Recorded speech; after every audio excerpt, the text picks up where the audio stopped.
Bukhara, an ancient city in Uzbekistan. Actually, Bukhara dates back to 2,500 years ago. Bukhara is between Khiva and Samarkand.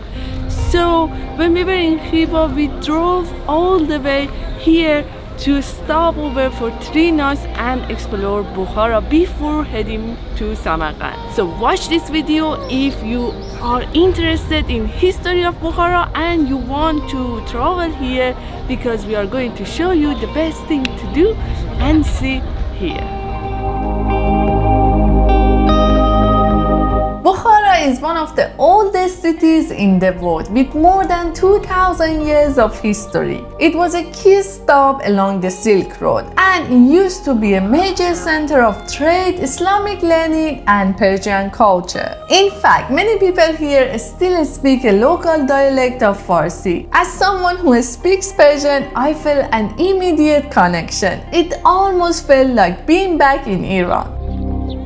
Bukhara was also a center of science and philosophy. Avicenna, or as we call him, Ibn Sina, was born just outside the city. He was one of the most influential doctors and thinkers of the Islamic Golden Age. Even today, the old city of Bukhara is beautifully preserved and is listed as a UNESCO World Heritage Site. When it comes to choosing where to stay in Bukhara, I recommend booking something inside or very close to the old city. Most of the main attractions are within walking distance, and staying nearby makes it much easier to explore. We stay at a boutique guest house called Silver Trust, just a short walk from the main square. It was a beautiful place and the location was ideal for exploring the city on foot. There are plenty of traditional guest houses and restored caravansaras in Bukhara, many of them family run. I left links to our hotel and some others in the description of this video.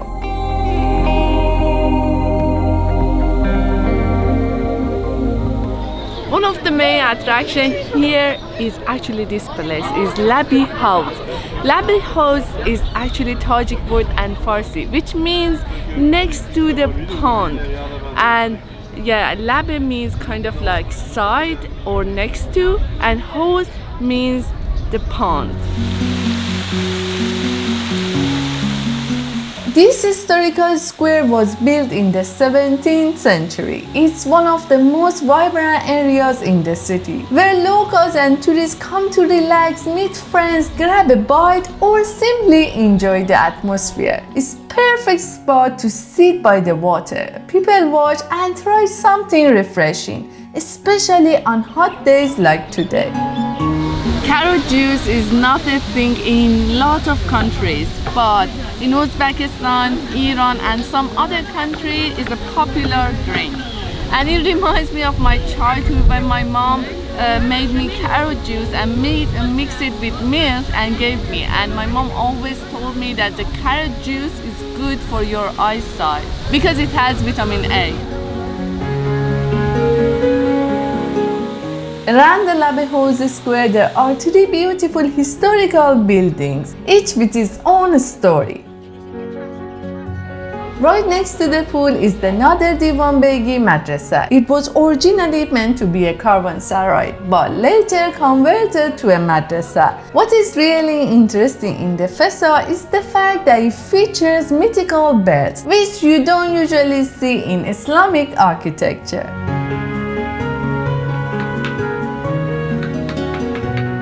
This building used to be a madrasa, and all of the rooms now they turn to shops, and during the evening here is a restaurant. You can come here and eat or drink.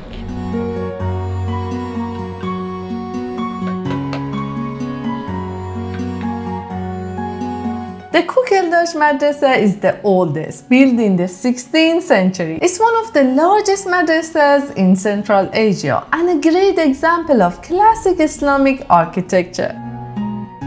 There is also the Khanaka of Nader Divan Begi, which was once a resting place for Sufi dervishes. Sufi dervishes are spiritual people, and they are known for their devotion, humility, and spiritual practices. مینیاتور میکشیم. خیلی قشنگه. رحمت کلون. Here you can find lots of handcrafts, and actually you can see how they make them. They make them in front of the shops. And interesting thing is in Bukhara, a lot of people speak Farsi or Tajik. And I speak Farsi, but Iranian Farsi. So sometimes it's hard to understand each other, but I'm trying to communicate with them.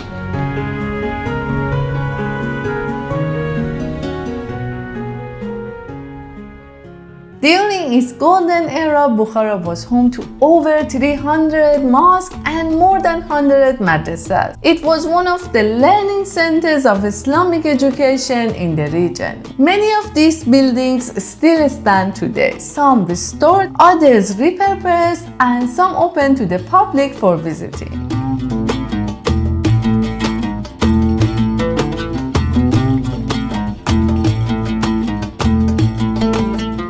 You can visit lots of madrasas free of charge, but actually this one is Abdullah's Madrasa and you have to buy a ticket, but the tickets are very affordable and it's just 15,000 som, which is Uzbek currency. It was built in the 17th century. This is one of the most beautifully decorated madrasas in Bukhara.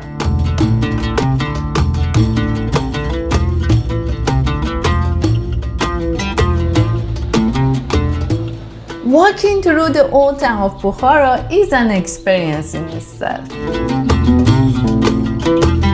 You'll find shops, markets, and beautifully restored buildings. There is also no shortage of handmade craft, from embroidery and woodwork to miniature paintings. Many of them made by local artisans using traditional methods.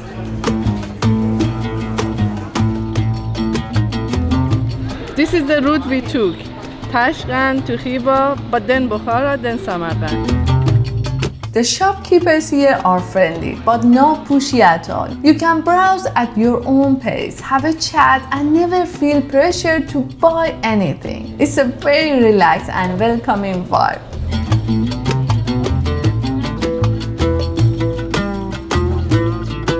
Carpet and rug shops are everywhere. This region has a long history of carpet weaving, with patterns and techniques passed down through generations. I bought a very small silk carpet, and the best part is if you don't want to carry it with you, they can ship it straight to your home country. And also, if you're curious to learn more, you can also visit the Carpet Museum.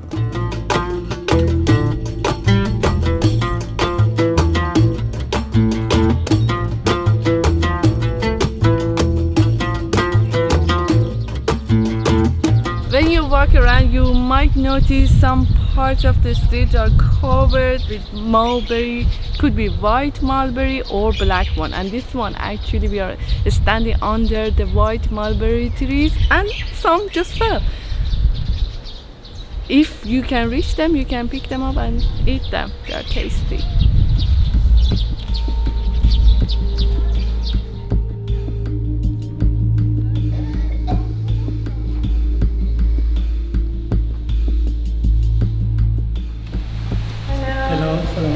Salam alaikum. This was for men? Men, women, no problem. In the past, when the houses didn't have shower or bath, then there was a public bath, and this is a bathhouse. 500 years ago, people used to come here to wash themselves, and yeah, as you can see in the images, even someone would give you a massage and wash you. You feel it still, like the steam coming. And it was kind of like socializing here. Kind of like a modern spot these days. Like you could sit around with your friends and chat. I mean, now I can open them, but usually hot water and cold water, they're coming from here. Here is like a steam room. It's very hot. And I'm fully close. And these are the buckets you would use to wash yourself. After taking a bath, or as they say, after hammam, they would come here and have a tea or drink water exactly like a spa.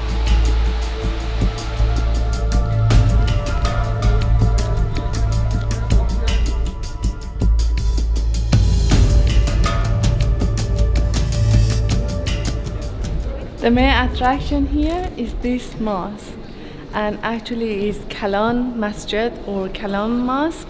Kalon means huge, big. In a lot of Muslim countries, when you go, they are Jame mosque, and also means huge and the main mosque. Kalon actually can be main too.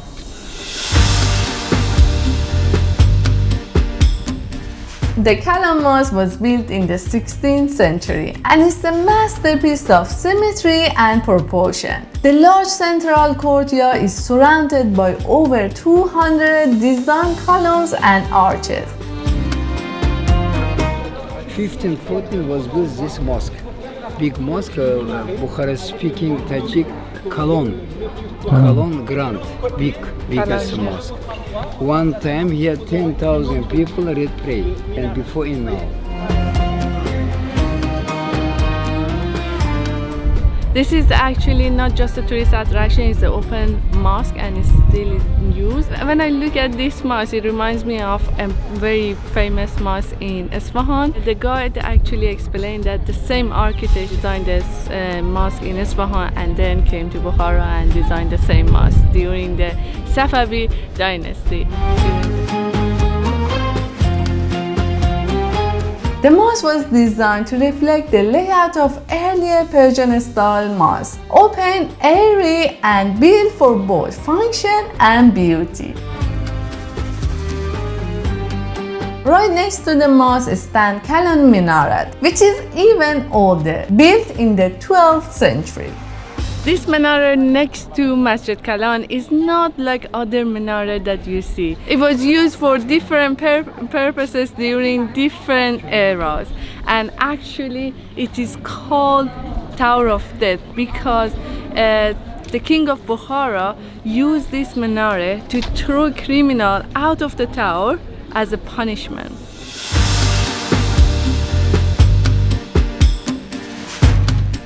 One thing you should remember about coming to Bukhara is that it's very hot during the day and literally you will struggle, and that's why a lot of people, they come early in the morning and then they go sit somewhere for the during the noon and afternoon and come back when the sun is lower or sun is gone.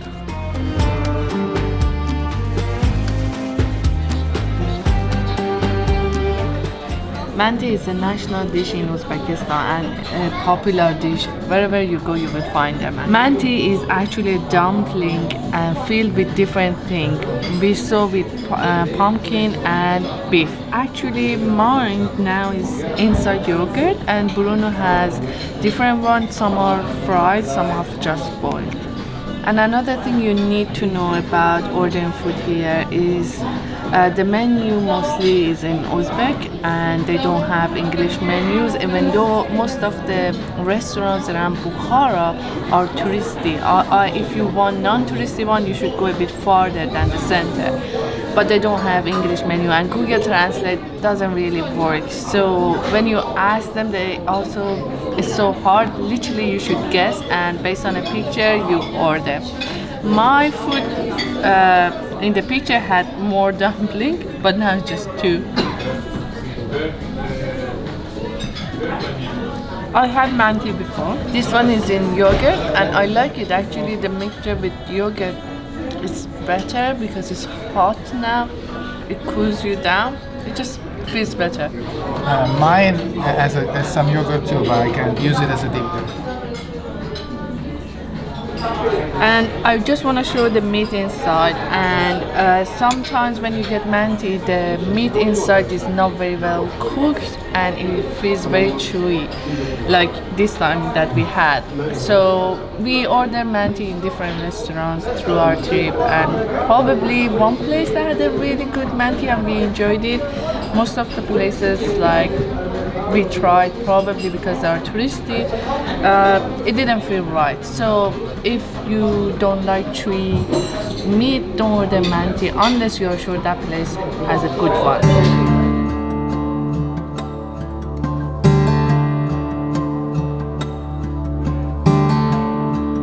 Tea is a big part of Uzbek culture, and especially green tea, and they also serve black tea. And if you are invited to any Uzbek family, they bring tea for you. They drink it throughout the day, after, before meal, and so that's why we're here to try some tea.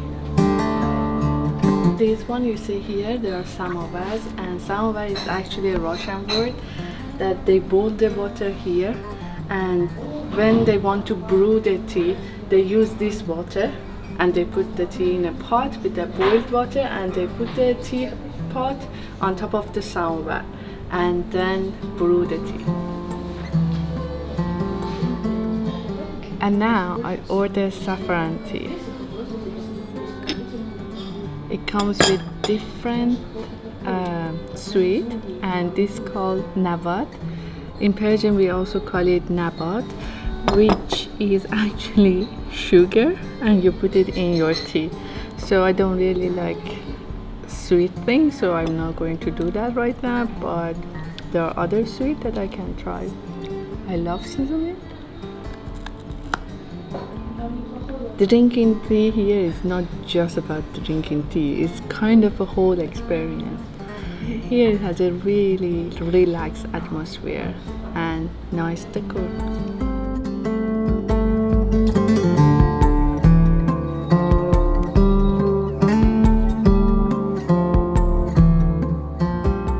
Arq of Bukhara is one of the oldest monuments here, and actually Arq means fortress, and it used to be a residence of the rulers of Bukhara. Part of the Arq dates back to 1,500 years ago. The Arq of Bukhara is a massive fortress. The Arq wasn't just a palace, it was a city within a city with royal quarters, government offices, a mosque, stables, and even a prison. This was the center of power for centuries, and almost every ruler of Bukhara lived and ruled from here. If you plan to come here, try to come later in the afternoon or near the closing time, because it's getting very hot here and there is nowhere to hide and there is no shade. What's this? This is the viewpoint.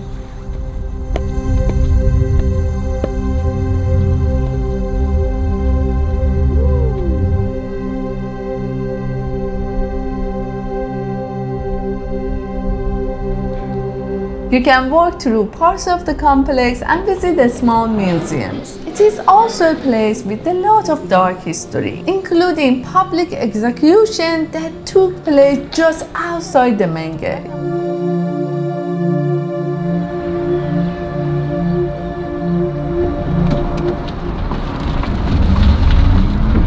Inside the old town is car free, so you can go with a golf cart and they work as a taxi. There's a ladder to climb.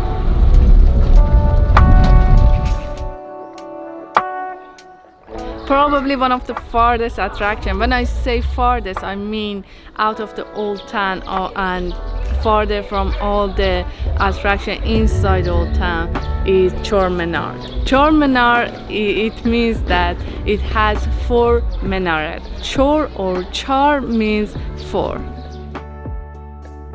Chor Minor is a small but unique building hidden in a quiet neighborhood, and it looks nothing like the other monuments in the city. Inside right now, there is a shop and you can pay a ticket to go upstairs. 15,000 soon for one. For 2 people. Okay. 2 people. There is a secret door here. It was built in the 19th century as part of a madrasa, and today is one of the most photogenic corners of Bukhara. A little fresh air. How we continue? Yeah.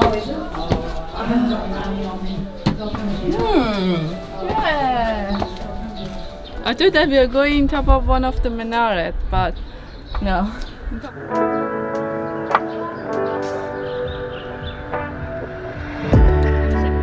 This mausoleum is the oldest Islamic monument in Bukhara, and actually the bricks you see here, they are not normal brick. They are very hard because they mixed clay with egg yolk and camel milk, and they built it. They didn't use normal water or anything else. It's just eggs and camel milk. Since we are staying in Bukhara for 3 nights, we have time to visit outside the old town. Already we visited most of the attraction in the old town, and now we are going farther, like 30 minutes farther. So to go farther, we are using Yandex, which is like an Uber here, and you can get the taxi. It's usually cheaper, and you don't need to pay it on the app. You can pay it in cash. It saves you some hassle of negotiating for the price with the taxi. Yeah?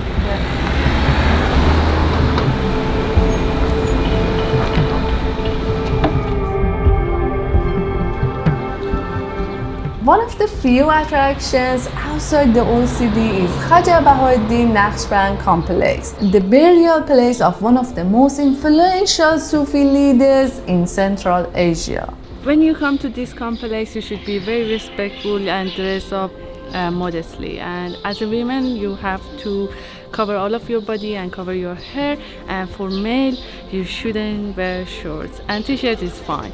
And this is a very relaxed, peaceful and spiritual place, so you should be very respectful and try to be silent wherever you go here. Naqshband was the founder of Naqshbandi Sufi order, which spread widely across the Islamic world and is still followed by many today. For Sufis, this place is very important with a deep spiritual significance.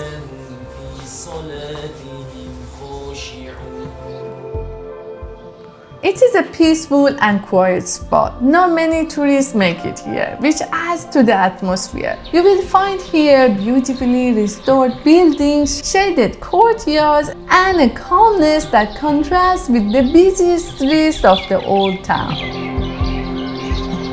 If you are short on time, you can skip it. But if you are curious about the spiritual side of Bukhara or just want a quiet break from the crowds, it's definitely worth a short drive.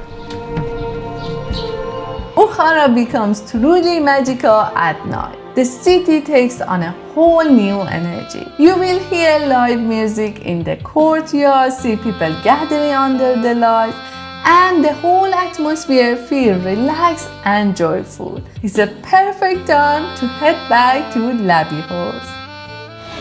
And this place actually comes to life when the sun sets, because the weather is more pleasant and easier to go around and stay outside.